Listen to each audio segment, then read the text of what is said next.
Despite going through infertility treatment, we couldn't have a child. When I told my husband it was my fault, he snorted dismissively. I could tell he wanted to call me useless.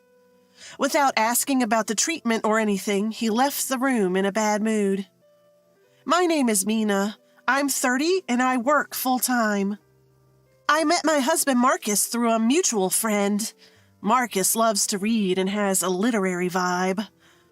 I also loved books so much as a child that I dreamed of becoming a novelist. Marcus and I were instantly attracted to each other and started dating. We got married when we were both 26. I thought it was a happy marriage at the time. I believed that with Marcus, who shared my interests and worldview, we could build a peaceful home. But my dream of happiness cracked as soon as we got married. After the wedding, Marcus became obsessed with having a child. I want to have a family soon. Sure, Marcus has always dreamed of a family with children. Having a job and kids is a sign of a blessed family. It's a social status. I agree with working as a couple, but children aren't commodities. He keeps insisting as if you can just buy them at a store, and I started to feel uneasy about Marcus's ideal. When we were dating, he often said, "Our happiness is what matters." But after marriage, he started talking a lot about social status. To sum up Marcus's wishes, a wife and child would be trophies for him. I was slightly disappointed, as this was a bit different from when we were dating. So a year into our marriage, things got tough for me. Because I couldn't get pregnant, we reluctantly started infertility treatment. From that point, Marcus's attitude towards me worsened. He openly mocked me in front of our in-laws. My sisters are amazing. They have 2 kids.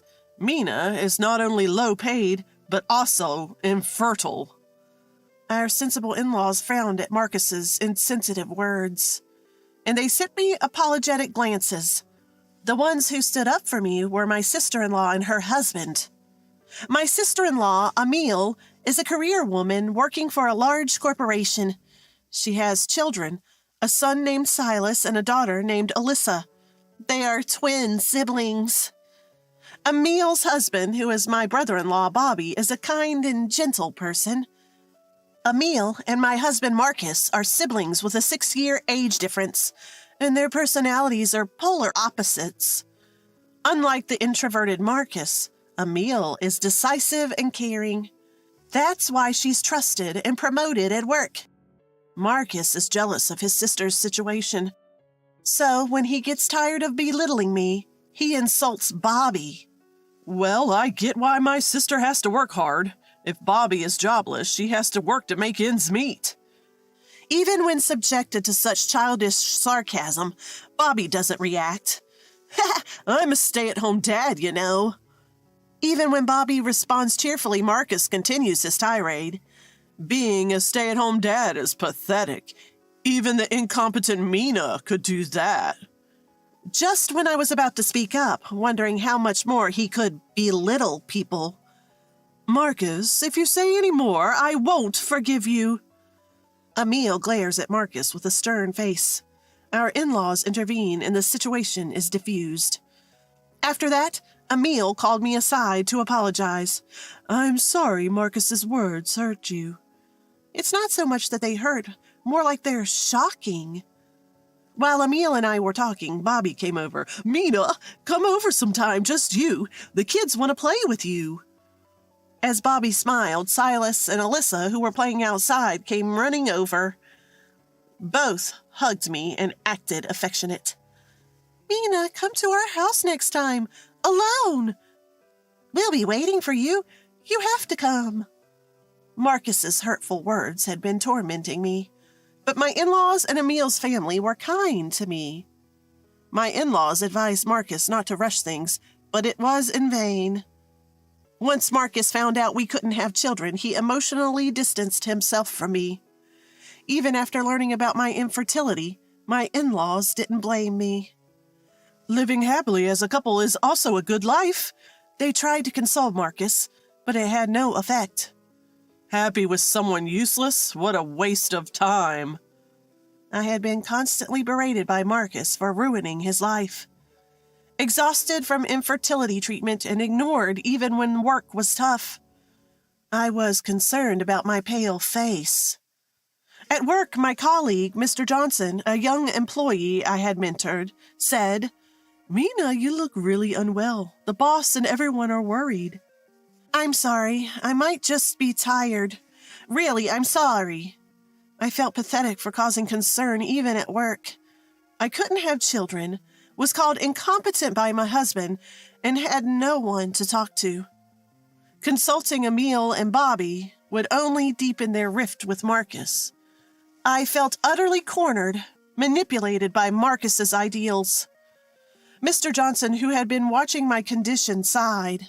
"You haven't done anything wrong, Mina, so please don't apologize." He told me not to think everything was my fault.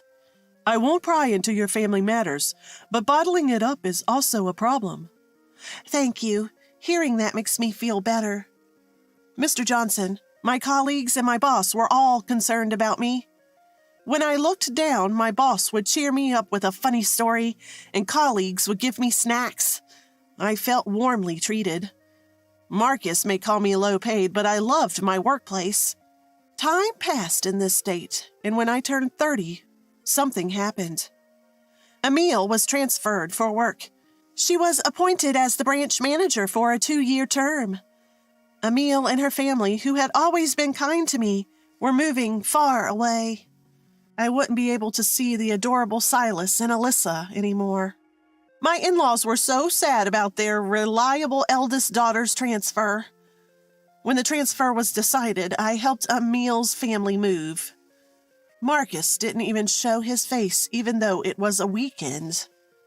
While I was carrying heavy boxes, Emil said, "Mina, that's heavy. Don't overdo it."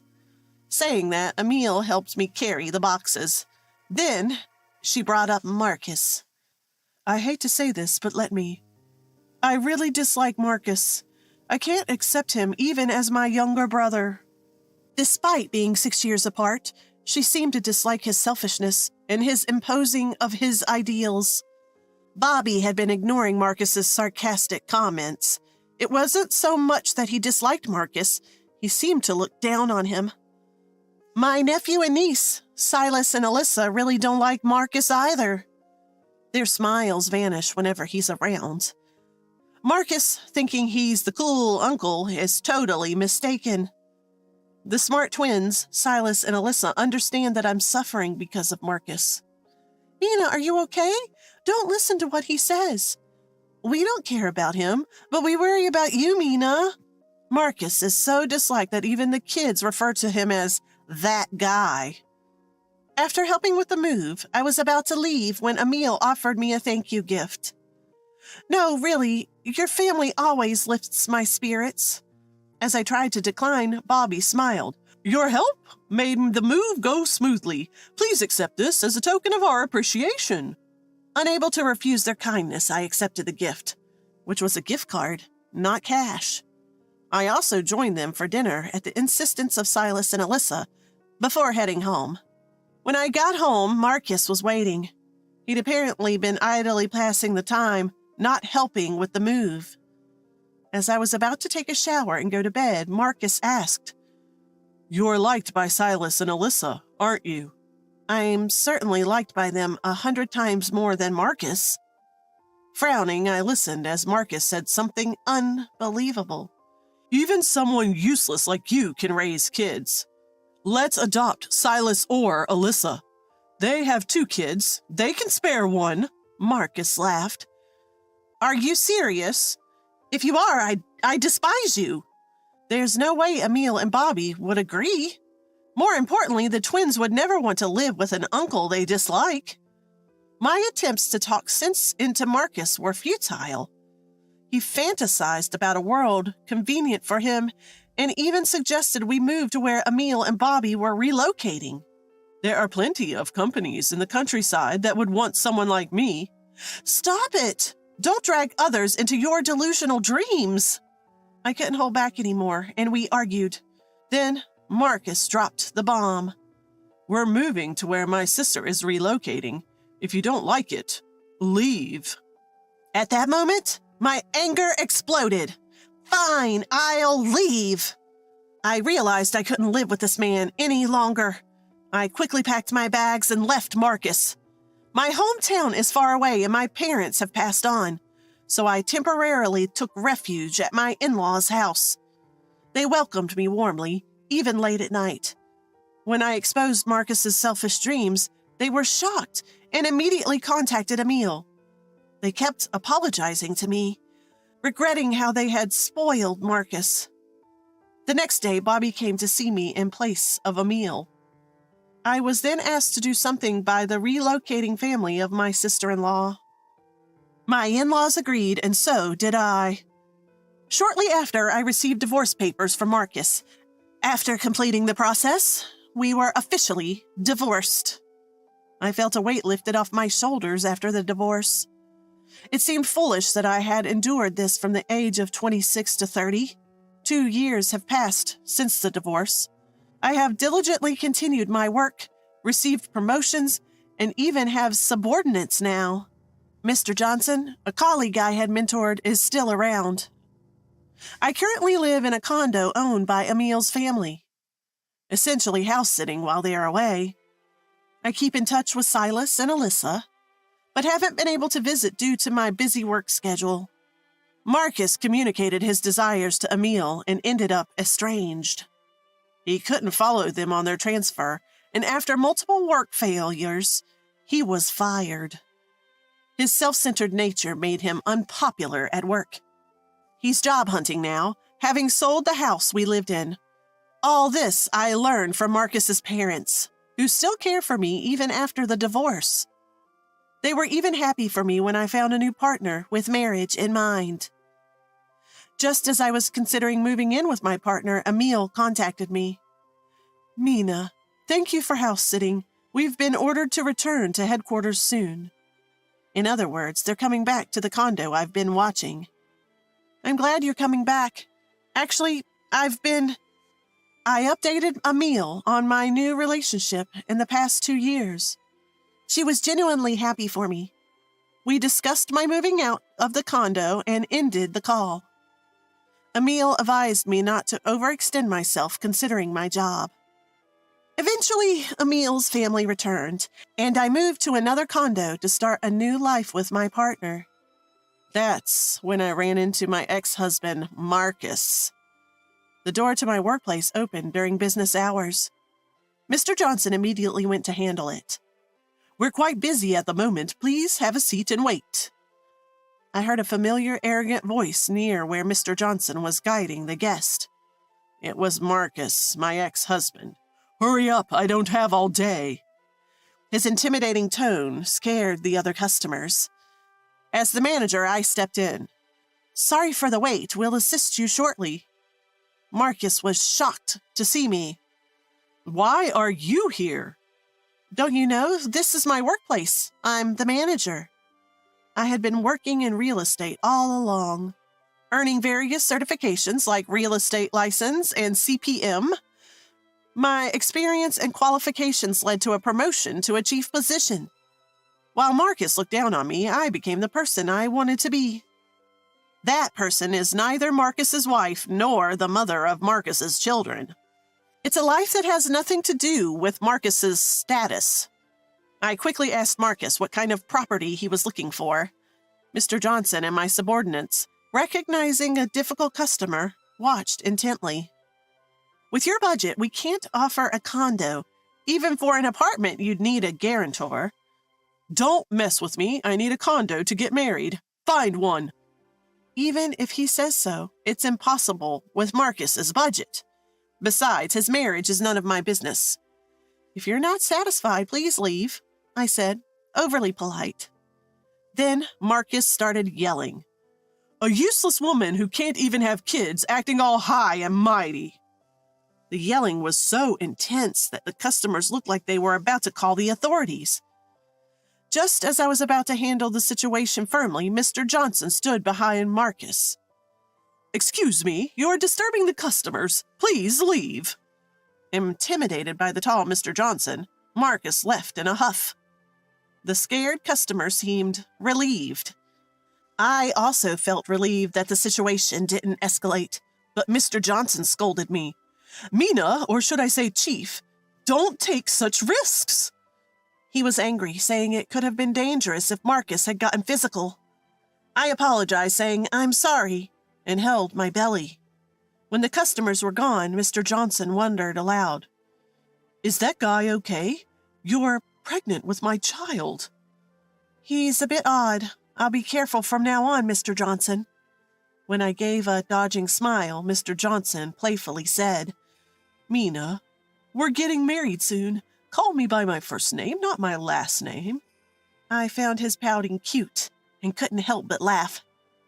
After divorcing Marcus, I hadn't planned on remarrying, but Mr. Johnson confessed his feelings. He had liked me since he joined the company and waited to confess until after my divorce. 1 year after the divorce, he told me his feelings. He's a man who cared for me all the while I was suffering with Marcus. I fell in love with the kind and generous Mr. Johnson. Although I'm divorced, he didn't mind at all. And when we were considering living together, I found out I was pregnant. I had lied to Marcus, saying I was the cause of our infertility. But that was a big lie. I just had a slightly difficult time getting pregnant. My love for Marcus, who pressured me alone for infertility treatment, vanished. Simply put, I didn't want to have Marcus's child, so I falsely claimed that treatment would be useless. Luckily, Marcus didn't look closely at the test records. I'm not interested in becoming a status symbol for Marcus. Fortunately, I'm having a child with Mr. Johnson, who always cared for me. Emile fully supported my decision when I told her the truth. So I married Mr. Johnson and had a healthy baby boy. I'm happy building a new family. Marcus, on the other hand, is living at his parents' home, unable to find a property. He was shocked to learn I had a child, a revelation made by Emile. He's still unemployed and blames everyone for ruining his dreams. Emile tried to knock some sense into him, saying, "Reflect on yourself. A family isn't about status." But Marcus remains jobless. He came to demand compensation for my false infertility claim, but was kicked out by Mr. Johnson. "If you cause any more trouble, we'll call the authorities." "Give me the compensation," Marcus yelled. I firmly told him, "You know, I did have some difficulty getting pregnant, but 90% of the problem was you. Want to see the medical certificate?" Marcus had never looked at the medical certificate, assuming he was fine. Even the obstetrician said the problem was more with Marcus than with me. Upon checking the medical certificate, Marcus broke down, claiming it was a hoax. When I told him it was a legitimate medical certificate, not a fake, he cried even more. I was annoyed, thinking my baby would wake up. I even considered suing him for the emotional harassment he was causing me. But Mr. Johnson calmly talked Marcus down, who was crying like a child. "You've made Mina suffer way more than this. If you want to cry, do it in your own bed." After that incident, Marcus never showed up in front of me again.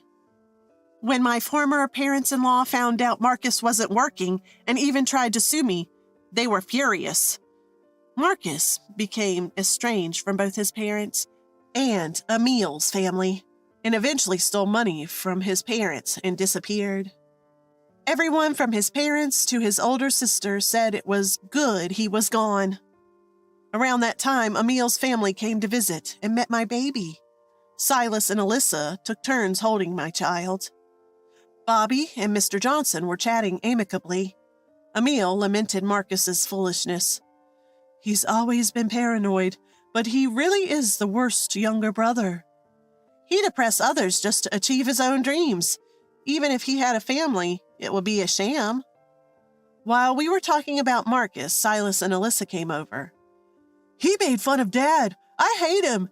Dad is kind and awesome. Yeah, Dad has lots of stock certificates. He's rich." Apparently, Bobby was making money through stock trading while being a stay-at-home dad. Marcus didn't know that. I was surprised to hear it for the first time, too. Mr. Johnson, holding our child, laughed warmly. Silas and Alyssa, please be friends with this little one. At Mr. Johnson's request, Silas and Alyssa nodded in agreement. Though we're not relatives anymore, I was happy to be close to Emil's family. Just as I was thinking I'd like to continue being close, Silas and Alyssa asked Mr. Johnson a question. What's your first name, Mr. Johnson? Mina calls you Mr. Johnson, too. Don't you have a first name? Faced with the twins' serious question, Mr. Johnson looked at me and answered with a smile. Actually, my name is Marcus, too. Never thought it would be the same as Mina's ex-husband, he said with a wry smile. I felt a bit guilty for never having considered this. As I was about to promise to call him by his name, Silas and Alyssa clapped their hands. If you're interested in someone just like him, give him a nickname. If you don't like having the same name as him, we'll give you a cute nickname. Silas and Alyssa thought for a moment and wrote down a nickname for Mr. Johnson. The nickname the twins gave my husband was Marquis. It was a bit unusual, but Mr. Johnson became Marquis.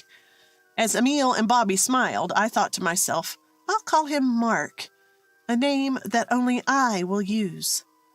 I called out to Mr. Johnson, who was being adored by Silas and Alyssa. Mark! From now on, I'll call you Mark. Our child, watching our smiling faces, grinned happily.